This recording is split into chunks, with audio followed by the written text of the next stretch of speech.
नमस्कार। आप सभी लोगों को हरतालिका तीज त्यौहार की कोटिशः शुभकामनाएं। श्रावण महीने के शुक्ल पक्ष की तृतीय तिथि को तीज के नाम से, हरतालिका तीज के नाम से जाना जाता है, मनाया जाता है। इससे उत्तरी भारत में एक अच्छे बड़े त्यौहार के रूप में मान्यता प्राप्त है। ये शिव पार्वती से जुड़ा हुआ पर्व है, तो आप सभी को उस पर्व की ढेरों शुभकामनाएं। आज दिनांक 27 जुलाई है।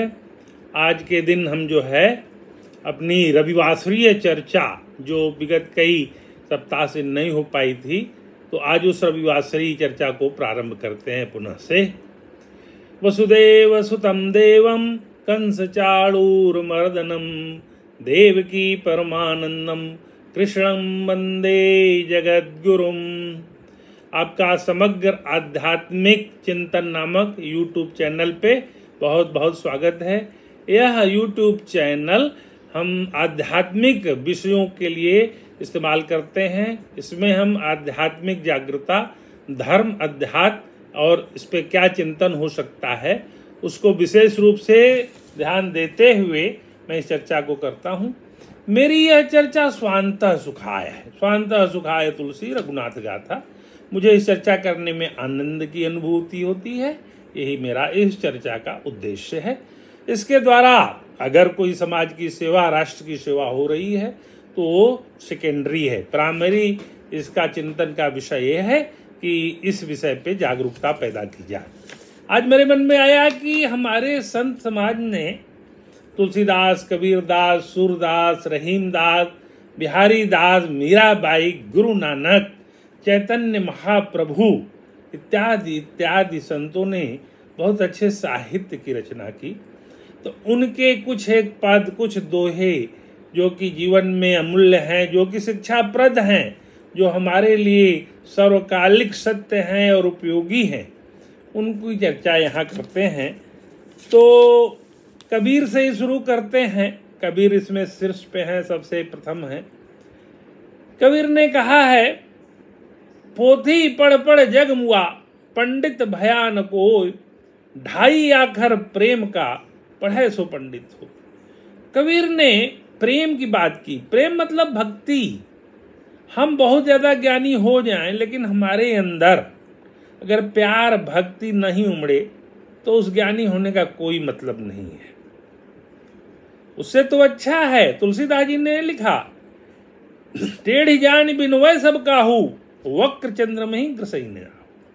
जहां जरूरत है वहां टेढ़ा होना चाहिए। जैसे कि चंद्रमा जब वक्र हो जाता है तो उसको ग्राहु नहीं रस करता, ग्रहण नहीं लगता। चंद्रमा पे जो ग्रहण लगता है वो पूर्णिमा को लगता है, क्योंकि वो फुल मून होता है। लेकिन जब वो टेढ़ा हो जाता है तब उसको ग्रहण नहीं लगा। तो इसीलिए बाबा तुलसीदास ने लिखा, टेढ़ जान बिनवय सब काहू, वक्र चंद्र में ही ग्रसई न। तो जहां पे जरूरत है वहां टेढ़ा होना चाहिए। नीति का सठे साठ्यम समाचरेत, हमारे संस्कृत वांग्मय का बहुत बड़ा वाक्य है कि दुष्ट के साथ दुष्टता करनी चाहिए। तो कबीर से ही आगे बढ़ते हैं। कबीरा संगति साधु की, ज्यों गंधी का वास, जो कछु गंधी दे नहीं तो भी वास वास। तो सज्जन व्यक्ति की संगति वो गंधी की तरह है। अगर वो गंधी नहीं भी देगा तो भी वास वास तो रहेगा। तो संगति में हमें अच्छे अच्छे लोगों की संगति करना चाहिए। आगे बढ़ते हैं। रहीम का एक बड़ा प्रचलित दोहा है, रहीमन ओछे नरन ते, राखो बैर न प्रीत, काटे चाटे स्वान के, दुहु भांत विपरीत। ओछे नर, आप समझ सकते हैं ओछापन क्या होता है। और वैसे ओछे नरों से न बैर रखिए न प्रेम रखिए, क्योंकि कुत्ता अगर काट ले तो भी बुरा है, कुत्ता अगर चाट ले तो भी बुरा है। तो ओछे नर की तुलना रहीम जी ने कुत्ता से की है। काटे चाटे स्वान के, दुहु भांति विपरीत।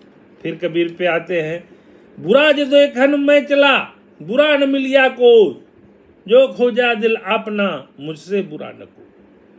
कितना बड़ा उन्होंने अपना स्तर ऊंचा करके कहा कि हम दूसरे में बुराई देखते हैं, अपने अंदर देखें तो पाएंगे कि हम सबसे बुरे हैं। ये संत का स्वभाव है। संत जो है किसी को बुरा नहीं देखता। संत अगर बुरा देखने वाला हो गया तो संत नहीं है, वो साधु के वेश में एक व्यापारी है। उधरे यंत्र न हो निबाहु, काल नेम जिमि रावण राहु। जो तो को काटा बुए ताहि बुए तू फूल, तो को फूल है वाको है त्रिशूल।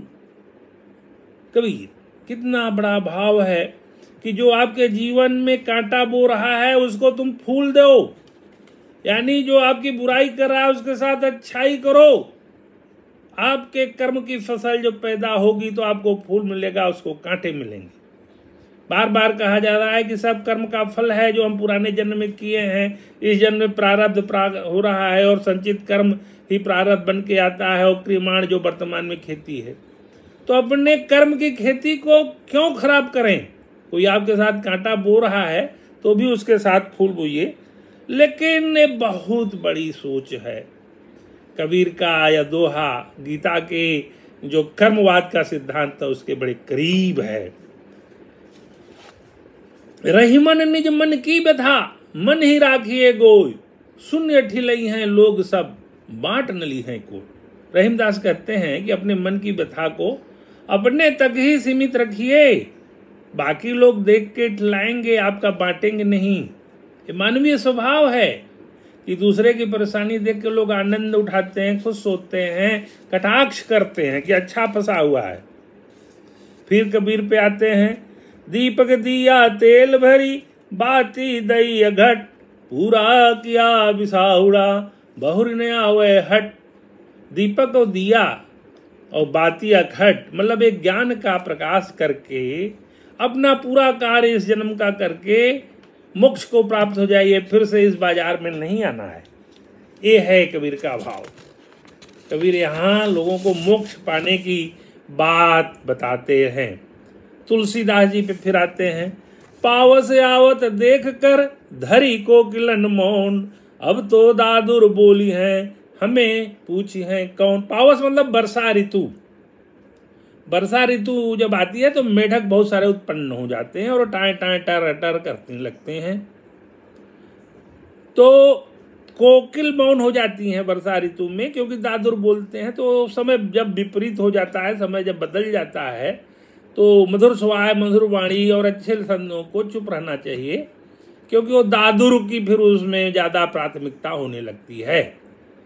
तो यही है कि समय जब विपरीत हो तो मौन होकर देख लीजिए, क्योंकि तब दादुर टर रटर का आवाज करेंगे, वहां पे आपकी बात कोई नहीं सुनेगा।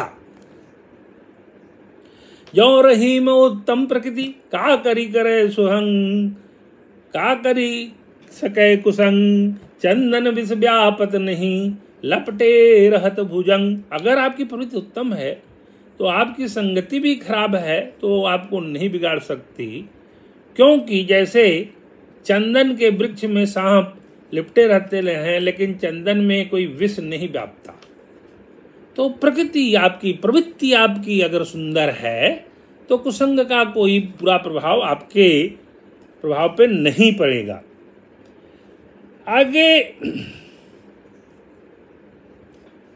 आगे हम बिहारी तक आते हैं। बिहारी जी ने आज के युग को बड़े ही अच्छे ढंग से समझाया था। कनक कनकते सौगुनी, मादकता अधिकाय, वा खाए बौराय नर, वा पाए बौराय। यहाँ कनक मतलब धतूरा, कनक माने सोना। तो बिहारी जी कहते हैं कि सोने का नशा धतूरे से ज़्यादा है, क्योंकि धतूरा तो खाने से बौराता है और सोना पाने से बौरा जाता है। जैसे धन, सोना मतलब धन, अगर किसी के पास ज़्यादा धन आ जाता है तो बड़ा विकराल स्वरूप धारण कर लेता है। जैसे तुलसीदास जी ने लिखा, क्षुद्र नदी भरी चली उतराई, जो थोड़े धन खल बौराई। जैसे बरसात में छोटी नदियों में बाढ़ आ जाता है, उसी तरह से जो दुष्ट प्रवृत्ति के लोग होते हैं उनके पास जरा भी थोड़ा भी धन आ गया तो बड़ा ही वो आक्रामक हो जाते हैं और उनके भाव व्यवहार में बड़ा परिवर्तन आ जाता है, जो कि बड़ा स्पष्ट परिलक्षित होने लगता है। तो उसी तरह से उन्होंने लिखा कि कनक कनकते 100 गुनी मादकता अधिकाय, वाह खाए बौराय नर वाह पाए बौराय। तो आगे जब हम बढ़ते हैं तो बिहारी पे ही हम भक्ति में लीन एक बहुत सुंदर दोहा पा रहे हैं। कहत नटत रीझत खिजत मिलत खिलत लजियात, भरे भवन में करत हैं नैन नहीं सोबात। सारी मानवीय भावनाओं और संवेदनाओं का चरमोत्कर्ष देखना है तो इस बिहारी जी के इस दोहे में कहत कहते, नटत नटत आप समझ रहे, रीझत प्रसन्न, खीझत क्रोध, मिलत मिलना, मिलत खिलत लजियात लज्जापन, खिलत में प्रसन्न होना, भरे भवन में करण है नैनो नहीं सोबा। ये आंखों से ही सारी बातें हो रही हैं। तो मानवीय संवेदनाओं मानवीय भाव भंगिमाओं का ये चरमोत्कर्ष देखना है तो बिहारी जी के एक दोहे में सब मिल जाता है। फिर आगे बढ़ते हैं, देखते हैं रहीम जी का दोहा। चाह गई चिंता गई मनवा बेपरवाह, जाको कछु नहीं चाहिए वाही सहंसा। आजकल माया के चक्कर में ये जीव बड़ा व्याकुल है। वो तमाम देवताओं के यहाँ, मंदिरों में, तांत्रिकों के यहाँ, पंडितों के यहाँ, पुजारियों के यहाँ, यदा वहाँ वहाँ वहाँ वहाँ भटक रहा है। लेकिन अपने कर्मों की गठरी जो कि लाए हो ढोके तो भोगना ही पड़ेगा। भोग लेंगे तो अच्छे जन्म, अगले जन्म में अच्छे मिलेंगे। लेकिन इसी जन्म में सब प्राप्त करने की जो चाहत है वो बड़ी खतरनाक है और उसको भटका दे रही है मानव को, यहाँ वहाँ घूम रहा है। तुलसी बाबा पे फिर आते हैं। जब वो अकबर के समकालीन थे तो उनको नवरत्नों में शामिल करने का ऑफर मिला। उन्होंने ऑफर को ठुकरा दिया और लिखा और कहा, हम तो चाकर राम के पटो लिखो दरबार, तुलसी अब का हो ही हैं नर के मनसबदार। बोले हम भगवान राम के नौकर हो चुके हैं, पट्टा लिखा दिया है, अब क्या आदमी के नौकर बनेंगे, हम भगवान के नौकर हैं, उनके नाम पट्टा लिखा दिया है, जाओ दे आओ। मेरा उनको बता देना मैसेज कि मेरे को उनके नवरत्नों में शामिल होने की कोई इच्छा नहीं है। नवरत्न आज के कैबिनेट मंत्री बनने का ऑफर उन्होंने ठुकरा दिया था अकबर का। और यहाँ आज तो क्या स्थिति है उस पर बात ही करना व्यर्थ है। तो कबीर पे फिर आते हैं।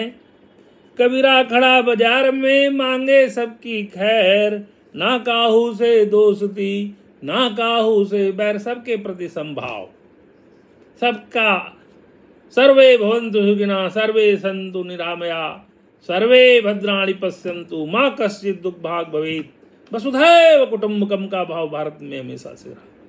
ये पूरा विश्व ही हमारा बंधुत्व का भाव भाई है।